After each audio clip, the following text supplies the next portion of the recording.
अस्सलाम वालेकुम। मैं उस्मान, आप देख रहे हैं सच्ची खबर एक। देश दुनिया की खबरें लेकर आपके सामने हाजिर हुआ हूँ।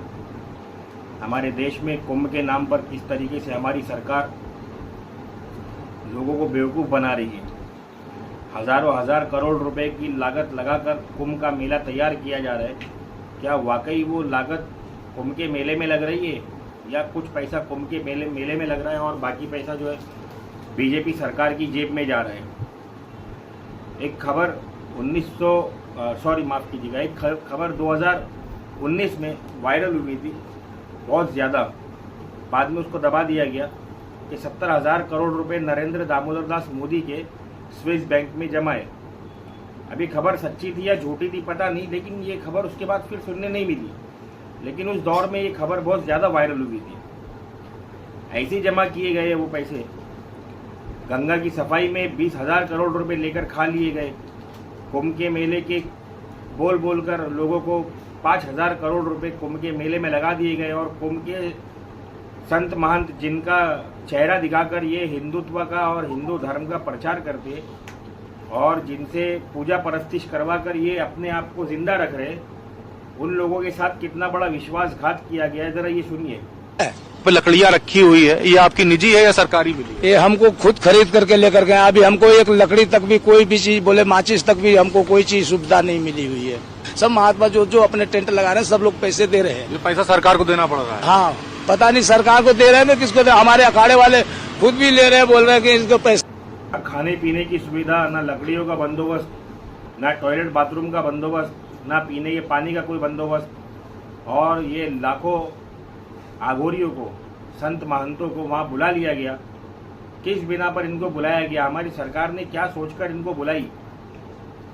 इनके नाम पर धोखा देने के लिए देश को और देशवासियों को कि देखो हम कितने बड़े हिंदू हैं, हमने कुंभ का मेला कैसा बनाया, कांग्रेस ने कैसा बनाई थी।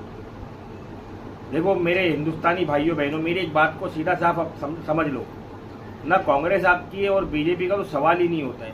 बीजेपी खुली तौर पे जो है ना वो यहूदो नसरान की, यानी यहूदियों और ईसाइयों की चाटुकार है। ये कुछ भी कर लो उन्हीं की तरफ जाएगी। एक मरतबा कांग्रेस हिंदुस्तान के बारे में सोच लेगी कि हमारी हुकूमत और हमारी बादशाहत यहाँ चल रही है तो ठीक है, हम इस मुल्क का कुछ भला कर देंगे। लेकिन बीजेपी ऐसा हरगिज़ नहीं सोचेगी। हाँ, बीजेपी इसके बिल्कुल मुखालिफ काम करेगी, इसके बिल्कुल विपरीत काम करेगी।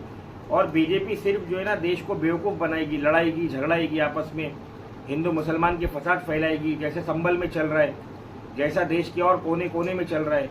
हमारे बॉम्बे में ऐसे फसादात 93 के बाद कभी नहीं हुए। हाँ, क्योंकि 93 के वक्त जो है ना यहाँ बीजेपी का ऐसा ही जोर चला था, आरएसएस का ऐसा ही जोर चला था जिसकी वजह से फसाद हुए थे। उसके बाद हमारे बॉम्बे में ऐसा कोई फसाद हमने तो नहीं देखा। हमसे हमारे पैदा होने से पहले कुछ हुआ होगा तो उसके बारे में हमको इल्म नहीं, लेकिन हमने अपनी आंखों से फिर उसके बाद ऐसा कोई फसाद बॉम्बे में नहीं देखा। लेकिन आज बॉम्बे का ये माहौल है कि बॉम्बे में जो लोग हमारे साथ बैठकर रोटी खाते थे, आज वो हिंदू होने का दावा कर रहे।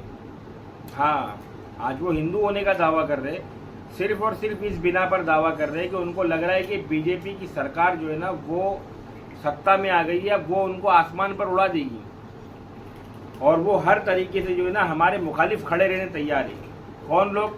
जो बचपन से हमारे साथ है, जो हमारे भाई बंधु बन के हमारे साथ जिए, जिन लोगों ने हमारे घर में खाना खाया, जिनके घरों में हमने खाना खाया, जिनके त्योहारों पर हमने मिठाइयाँ बांटी और जो हमारे त्योहारों पर हमारे घरों में सेवैयाँ खाने के लिए और बिरयानी खाने के लिए आते थे, आज वो जो है ना गाय माता और फलाना और ढिमकाना करके जो है ना झगड़े निकालते। हाँ, और ये यात्रा वो यात्रा करके आतंकवाद का जो नारा है हिंदुस्तान का सबसे बड़ा, जय श्री राम, उस नारे को लेकर जो है ना मुसलमानों से और दलितों से लड़ रहे। और दलित भी काफी हद तक के ना अपना उल्लू सीधा करने के लिए बीजेपी में जा चुके।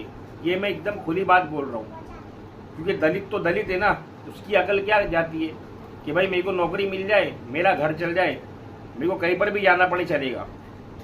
और दुनिया में सिर्फ एक मज़हब ऐसा है, मज़हब इस्लाम, जिसमें कुछ भी 19-20 करने पर सीधा मुफ्तियों की तरफ से फतवा आता है कि तू इस्लाम से खारिज हो गया, इसकी मौत मैयत बंद, इसकी शादी ब्याह बंद। बाकी दुनिया में और कोई धर्म ऐसा नहीं है, क्योंकि हर धर्म परिवर्तन चाहता है और परिवर्तन झूठ चाहता है। जहाँ झूठ होता है वहाँ परिवर्तन होता है, और जहाँ सच होता है वहाँ परिवर्तन की कोई जगह नहीं होती।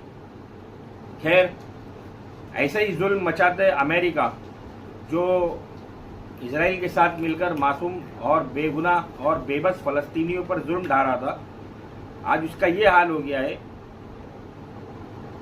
आहुजारी खाली नहीं जाती किसी की जो आह होती है ना दिल से निकली हुई, वो कभी खाली नहीं जाती, वो लगती है। और वो ऐसी लगती है कि आप लोग अमेरिका का हाल देख रहे हैं कि बुझाई नहीं बुझ रही वो आह, वो आग नहीं है, वो आह है, आह, दिल की आह, मजलूम के दिल की आह। उस आह को देखकर अभी सबक ले लो। मैं हिंदुस्तान के सो कॉल्ड हिंदुओं से बोलना चाहता हूँ, जुल्म उतना करो जितना तुम बर्दाश्त कर सको, क्योंकि आज तुम्हारी बारी है, कल हमारी बारी आएगी। और हमारी बारी आने से पहले तुमको साफ करने के लिए कुदरत का कानून काम करेगा, अल्लाह का कानून काम करेगा। आज अमेरिका का हाल देख लो, आज अल्लाह का कानून चल रहा है वहाँ पर पूरी तरीके से। कोई उस कानून को बदल नहीं सकता, उसमें कोई रद्दो बदल नहीं हो सकता। वो आह भी सुन लो जो फलस्तीनियों के दिल से निकल रही थी, सुनो जरा वो आह को।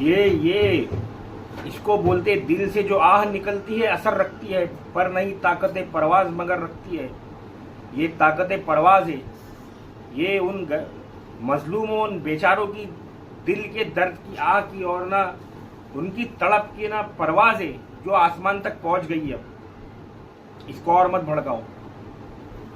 मैं हिंदुस्तान के लोगों से भी कहना चाहूँगा, क्योंकि ये मेरा वतन है, मत भड़काओ इसको। और भड़केगी ना, आसमान तक पहुँचेगी ना अगर, तो बहुत बुरा हो जाएगा। ये बहुत का लफ्ज़ भी छोटा है, इससे बहुत ज़्यादा बुरा हो जाएगा। मेरी बातें समझ में आई हो, मेरी बातें कुछ अच्छी लगी हो, तो इसको आगे बढ़ाओ, लोगों तक पहुँचाओ।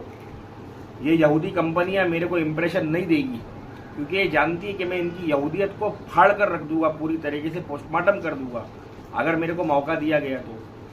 आप तक ये बातें पहुंचती है तो इसको आगे पहुंचाओ।